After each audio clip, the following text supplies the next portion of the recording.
going on, guys? My name is Taylor Stuber, and I'm here to break down this 6-game NBA slate on Draftkings and PrizePicks.com. If you guys are new here, welcome. If you guys are a returning viewer, I really appreciate you guys coming back. But if you guys haven't done so already, make sure to hit that subscribe button, like button. Let's run up the likes. Let's try to get to over 100 likes today. I would really appreciate that. If you guys have any comments, any questions about this slate, make sure to comment down below. I'll try to get to as many of them as I possibly can before lock. But of course, guys, I will be live streaming an hour before lock. So at 5 p.m. Central Time, I will be live on this channel breaking down all the latest breaking news, because right before I started recording this video, we got a bunch of injury news that is going to be pending throughout the day, and I'm going to be breaking that down an hour before lock. So make sure to be there. If you guys want to know what I'm playing exactly on FanDuel, DraftKings, and PrizePicks every single day, you guys can join my Patreon. That is linked down in the description below, as well as the pinned comment. $25 for the month. Think it's a pretty damn good deal. If you guys want to join my free Discord, that is also linked down below. But let's just jump right into this slate. So we will start off with the Philadelphia 76ers versus the Indiana Pacers at 214 over under. The Pacers are currently 3.5-point favorites. The Sixers are going to be without Joel Embiid, Ben Simmons, Matisse Thybulle, Isaiah Joe, and Grant Riller. Tyrese Maxey has just been playing the craziest minutes lately. Even after all the words from Doc Rivers saying that they need to scale back his minutes, he's tired, they needed to lock him out of the stadium. Man, he's playing around 40 minutes a game right now. And if that continues, honestly, he deserves his price tag. I'm probably not going to him today personally, but I can see if you wanted to chase that. If the minutes continue, obviously he's worth his price tag, but I'm not entirely sure that continues or sticks. But with everybody out, maybe it does. Andre Drummond, though, at $9,000, I think that he is priced appropriately, maybe a little bit too cheap. I know he kind of disappointed last time out, but they will need his size in this Indiana Pacers game. Last game, they went a little bit small, and so he only played 30 minutes. But against Domantas Sabonis and Miles Turner, he should play upwards of like 36, 38 minutes in this game. Should play all the minutes he can handle because they have no size outside of him, and they're going to need that a ton today against Indiana. But really, that's all that I'm interested in on the Philly side, just because they are a little bit healthier right now. The minutes are getting spread out a little bit more, especially with Tobias Harris back. Move over to the Indiana Pacers. TJ Warren, Isaiah Jackson are both out. Caris LeVert is questionable. If Caris LeVert is ruled out again, I would have pretty serious interest in Malcolm Brogdon and TJ McConnell. TJ McConnell is playing around 30 minutes regardless of who is in and out. But of course, lately, LeVert has been out a lot, as well as Malcolm Brogdon. If LeVert is out again, like I said, Brogdon, McConnell become two interests of mine. If LeVert is healthy, I would somewhat consider him, because I'm expecting him to play 30-32 minutes in a good matchup right here. And I think 6,900 is probably a little bit too cheap for Caris LeVert. But if he's healthy, yeah, the rest of the team I have pretty much no interest in. Move over to the Washington Wizards versus the Orlando Magic at 203.5 over under. The Wizards are currently 4.5-point favorites. The Wizards are going to be without Bradley Beal, Davis Bertans, Rui Hachimura, Thomas Bryant. So yeah, without Bradley Beal, obviously that changes a ton. Spencer Dinwiddie so far this year without Bradley Beal on the court, a 28.9% usage rating, 44.3 assist percentage, 1.32 fantasy points per minute. So yeah, I mean, $6,500 for Spencer Dinwiddie in a matchup against the Orlando Magic. This game should be competitive without Bradley Beal. I don't expect the Wizards to blow out the Magic. So we should get a full complement of minutes from these starters from the Wizards side without Bradley Beal. So I love Dinwiddie the most. And then next up is Kyle Kuzma. I think Montrezl Harrell, even coming off the bench, if he's going to continue to close out these games and play 28-30 minutes, he's more than cheap enough to pay off this price tag. Don't mind Daniel Gafford. I pretty much like the entire Washington Wizards team. I don't mind Daniel Gafford. He's going to play 22, 24 minutes. More of a tournament option. And then down here, Aaron Holiday has already been announced as the starter, as the replacement to Bradley Beal. Now, I'm only expecting him to play like low 20s minutes. Can definitely pay off his price tag. But the guy I'm really interested in is $200 more, and that's Raul Neto. Neto is already a regular part of the rotation, more so than Aaron Holiday. I'm expecting his minutes to get up to around 30. So we're getting Neto playing 6-8 more minutes. We might get him at lower ownership. I'm not sure. The fact that Aaron Holiday has shooting guard eligibility and is the bare minimum and is the starter makes me think that he is likely going to be higher owned, but I think it's Neto that you want to be owning out of the two. Move over to the Orlando Magic. Markelle Fultz, Jonathan Isaac, Michael Carter-Williams, Etuan Moore are all out, but it doesn't really matter. Even though I'm probably going to play a couple of these Washington Wizards guys, everybody is so priced up. I'm not really considering anybody here outside of maybe the bigs, just because this matchup is so good for them. So guys like Mo Bamba, Wendell Carter really have all my interest here. It's the #1 matchup for the front court guys. So yeah, I like Carter Jr., I like Mo Bamba, but that is pretty much the extent of it. Everybody else a bit too expensive for me.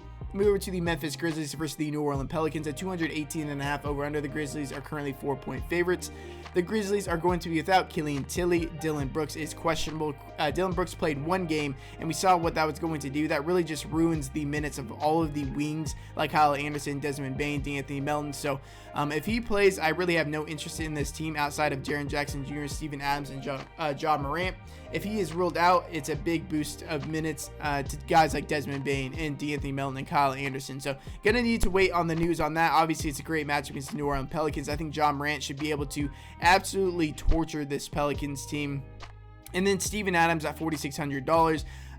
You know, they've been trying to go away from him and go to a smaller lineup, but against Jonas Valanciunas, who I pretty much the only offense over on the Pelicans, because I'm assuming Brandon Ingram misses again. They're going to need Steven Adams out there for defensive reasons. I think that he plays around 30 minutes. At $4,600, probably a bit too cheap for Steven Adams. The New Orleans Pelicans side, they're going to be without Zion Williamson, Dalton Hobbs, and then Brandon Ingram is questionable. Yeah, I don't think Brandon Ingram plays here. And this is the best defensive matchup in the league right now. Memphis is the worst defense right now.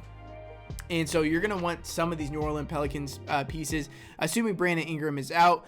So if he is indeed ruled out, Jonas Valanciunas is my favorite spend-up option on the slate. He is only $9,300. They have priced up all these studs, and Jonas is still sitting here at $9,300. This game should be competitive. Only a 4-point spread right now. The Pelicans are at home, so I love Jonas Valanciunas. Obviously this game starts at 6 p.m. Central Time, so we're gonna know ahead of time if Brandon Ingram is playing or not. But yeah, I'm gonna be slamming in Jonas Valanciunas, and then Josh Hart as well. In each of the last two of the last three games, he's played 38 minutes. The other game where he didn't play 38 minutes, he was ejected after getting 2 technicals.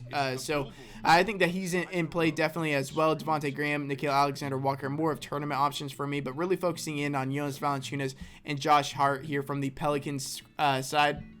Move over to the Detroit Pistons versus the Toronto Raptors. 202.5 over under. The Raptors are currently 9.5-point favorites. The Pistons are going to be without Kelly Olynyk, Chris Smith. If Isaiah Stewart can avoid foul trouble, which is really, really hard for him. I talked about it yesterday, and he picked up 2 fouls in like 4 minutes and just barely played, and then the game ended up blowing out. So it was a tough outing for Isaiah Stewart. But without Kelly Olynyk, you know, his role is very, very safe. As long as he can avoid foul trouble. Now, that is the risk. It's built in. If you want to play him and hopefully he avoids it, I think that's fine. But yeah, without Isaiah Stewart, or if you don't want to go with Isaiah Stewart, Luka Garza should get some minutes off the bench. And if he gets in foul trouble, we should see Luka Garza play some pretty significant minutes. He played 14 minutes off the bench last game. Don't mind him as a tournament pivot. And then Cade Cunningham at $5,600, a 28.7% usage rating, 10.5 total rebound percentage, 17.9 assist percentage, but only averaging 0.85 fantasy points per minute because he is shooting so poorly right now. But at $5,600 with how many minutes he's playing, he should blow up sometime soon. And then on the other side, Cade Cunningham does like to turn the ball over a ton, and so the turnover upside or steal upside for Gary Trent Jr. in this matchup is incredible. Yeah, the Raptors, they are going to be without Kem Birch and Yuta Watanabe. Precious Achiuwa is questionable. So if Precious Achiuwa ends up missing this game, you know, Siakam is back. He played 30 minutes last time. I'm expecting him to play 32 minutes in this game, not play like 38 minutes like the rest of the team.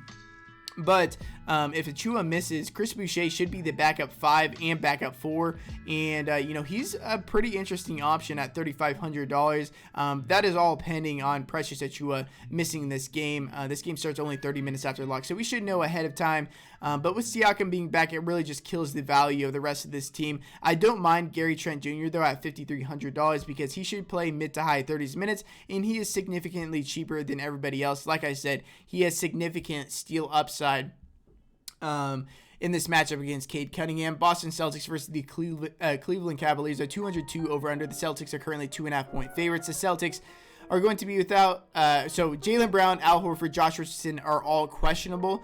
I'm expecting Jaylen Brown to sit. I think he's closer to the doubtful side, and I think Al Horford sits with this being the second leg of a back-to-back that just went into overtime. So, yeah, I'm expecting both those guys to end up missing, so you can get the over on Prize Picks, and we'll talk about that in a second. But for DraftKings' sake, yeah, I think Jason Tatum, Dennis Schroeder, and then Robert Williams become three of the best plays on the slate, as well as Marcus Smart at 5,200, just because of the sheer amount of minutes that he's going to have to play in this game, especially if Josh Richardson is ruled out. Hopefully they didn't take these guys off the board, because I was going to show you guys something. This is just, oh, they are still here. Okay, so if you guys want to hop on this right now, they still have the Robert Williams pick on the board. Now, this is a projection as if Al Horford was playing. Now, I think that there is a really good chance that Al Horford ends up missing this game. So you can get some serious value in Robert Williams here at 33 fantasy points, because if Al Horford is ruled out, they need his size. They have to play him a ton in this matchup against Evan Mobley and Jared Allen. So I love the over Robert Williams right here. And wow, they brought down Jared Allen. So Jared Allen was sitting at like 37, 38. I know he missed last game.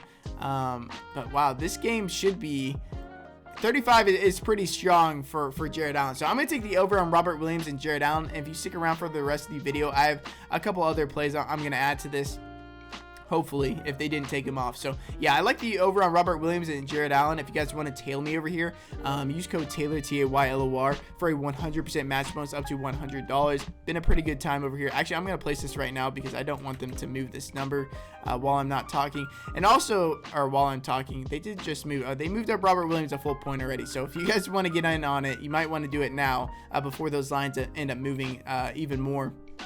But I did want to mention there is one game that starts at 4 p.m. Central Time. I believe it could be 3 p.m. or yeah, it's 4 p.m. Central Time. The Miami Heat game. These projections, I think, are as if Jimmy Butler is out or is in, and I'm pretty sure Jimmy Butler is going to be ruled out.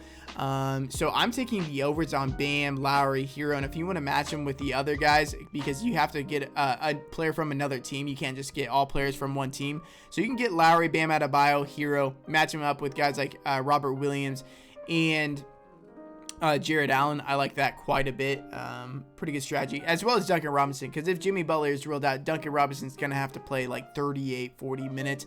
And he's not the best per minute producer, but, you know, hitting the over on 21 fantasy points in that amount of time is pretty easy to do for most players. Move over to the Cleveland Cavaliers. They ran just an 8-man rotation last game. Larry Markkinen, Colin Sexton, Kevin Love, Lamar Stevens are all out today. So we're going to see that very tight 8-man rotation likely again against the Boston Celtics. And they're going to play big minutes again. So Jared Allen, Evan Mobley, Garland, Ricky Rubio off the bench are all squarely in play. Isaac Okoro is grabbing the start, but it's looking like Ricky Rubio is going to end up playing more than him. He's been like their best player as of recent. So yeah, all these guys definitely in play. Then we just got news Brandon Ingram is still questionable. I really doubt Brandon Ingram ends up playing, and that's another play that you could end up going over to right now. You could hit the over on Jonas Valanciunas 44 fantasy points. I think he should be able to absolutely destroy the Grizzlies front court. Move over to the Minnesota Timberwolves versus the Los Angeles Clippers. 220.5 over under. The Clippers are currently 7-point favorites. The Timberwolves they have no injuries. Patrick Beverley continues to play around 30 minutes. Didn't do so last game because the game blew out, but he was on pace to play over 30 minutes again. So I think he's one of the better value plays on the slate. And then D'Angelo Russell's playing a lot more minutes than he usually does. Don't mind D'Angelo Russell. On the Clippers side, they are going to be without Kawhi Leonard, Marcus Morris, Jason Preston. Serge Ibaka is still in the G League. Ivica Zubac is playing big minutes right now. They are going away from the small ball lineups. He played 34 and 31 minutes just a week ago against the same Minnesota Timberwolves team with Karl-Anthony Towns. So Zubac's one of my favorite plays on the slate at $5,000. Love him. And then Eric Bledsoe has been earning his minutes lately. He's only $4,900, played 41 minutes last time out. So yeah, really focusing in on Paul George, Zubac, and Bledsoe. I think Paul George is the top spend-up option on the entire slate right now. Sorry for that. And if we go over here, Paul George, I like the over 45 fantasy points. So if you guys piece together all the plays that I liked today on Prize Picks and you mix and match them, I think you're going to have a pretty good time over there. Also, Karl Anthony Towns at 43.5 seems a bit low for me, but I appreciate you guys being here. Best of luck tonight, and until next time, peace.